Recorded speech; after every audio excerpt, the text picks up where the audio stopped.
I never said when you want to succeed as bad as you want to eat, because you can go 21 days, maybe 30, but without eating. I never said when you want to succeed as bad as you want water, because you can go about 3 days or so without it.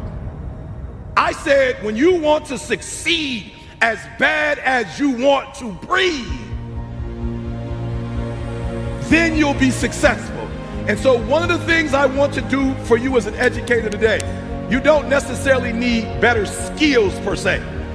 That's not what you need. But what some of you need is to go from 70% to 120%. Some of you need to go from 80% to 120%. The reason why I'm giving 120 is because your daddy's not in your life. The reason why I'm giving 120 is because your father's in prison. The reason why I'm giving 120 is because your mom is working 2 jobs. The reason why I'm giving 120 is because your grandma is raising you. The reason why I'm giving 120 is because you live in a community where education is not valued. So I don't care what you do academically, when you leave here, you can't go and get credit for getting A's. That in your neighborhood, in your community, nobody affirms you for reading at a certain level. Nobody affirms you for doing well on your ACT or your SAT. Where you come from, education is not affirmed. So even if you are a scholar, you have to keep it to yourself. You have to suppress it.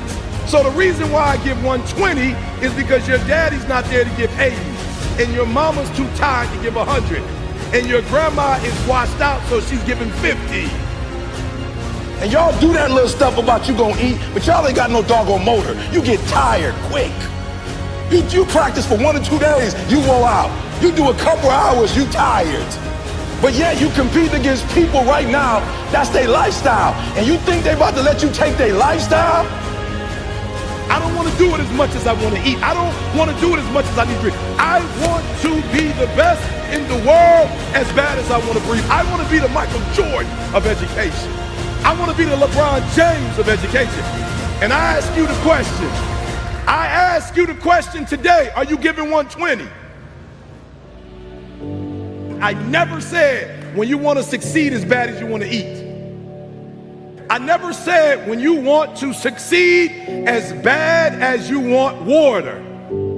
I said when you want to succeed as bad as you want to breathe, then you'll be successful.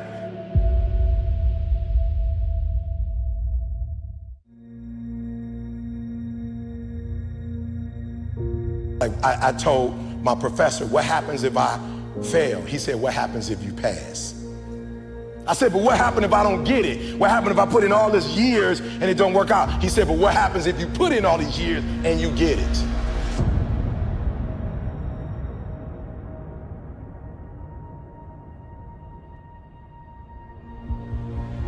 You got skill and you got will. You got skill and you got will. 2 total different things. You were born with certain things, but to get to the next level, and not just get to the next level, to stay at the next level, you gotta have will when you get to that next level. So when you play, you have to compete. When you have an opportunity, why would you give 80% when you have an opportunity? Somebody answer that for me. Y'all talk. Why would you give 80%, 70%? Why wouldn't you always give 120%? For real, you might get it, but right now what? Oh, I can't hear y'all. You may get it, but right now what? You don't have it.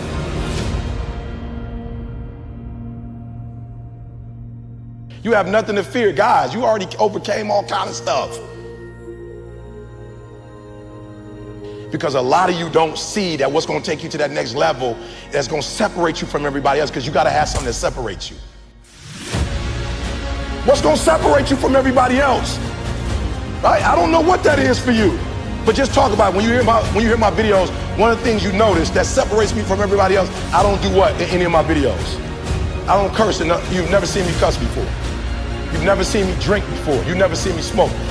I'm not against drinking and smoking, but my brand is I don't drink, I don't smoke.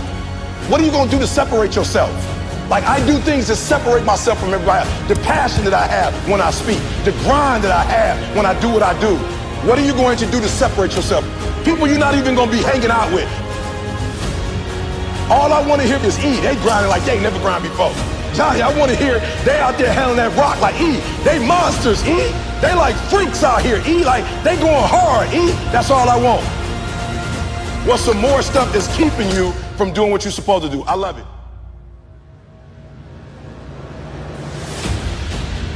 You have an opportunity of a lifetime. And what I'm trying to get you to understand is, when you understand you have an opportunity, you play a little different.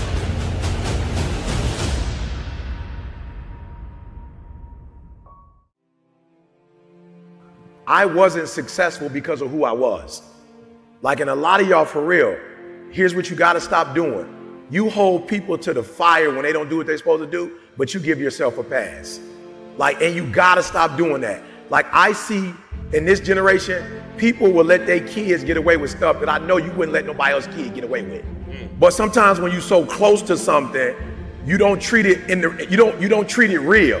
Like, you give it a pass because it's your baby. But if somebody else was to get on your couch and do that, you'd have a fit. Or somebody. So what I had to start doing was saying, you gotta stop holding other people to the fire, you gotta hold yourself to the fire.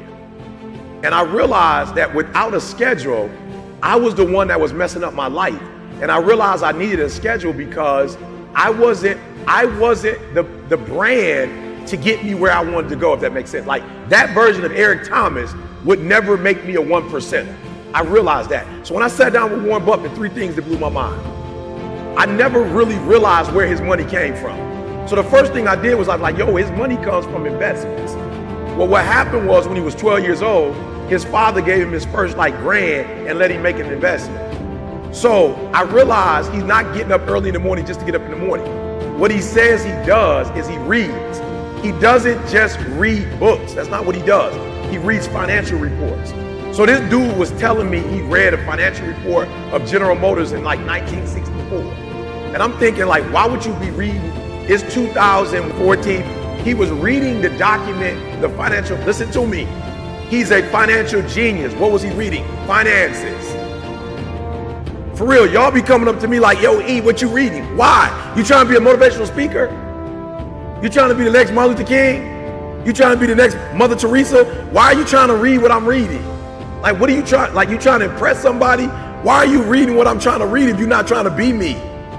He was not reading Mother Teresa. He wasn't reading about leaders. He was reading a financial report from 1964 General Motors. Why? Because General Motors had one of their successful financial years in 1964.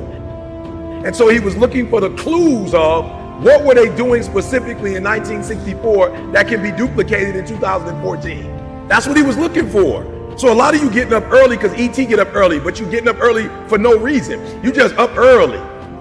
So be careful that your routine is pointing to where you're trying to get to and you're not wasting time. So I'm looking at Warren Buffett. He says he reads 6 hours a day.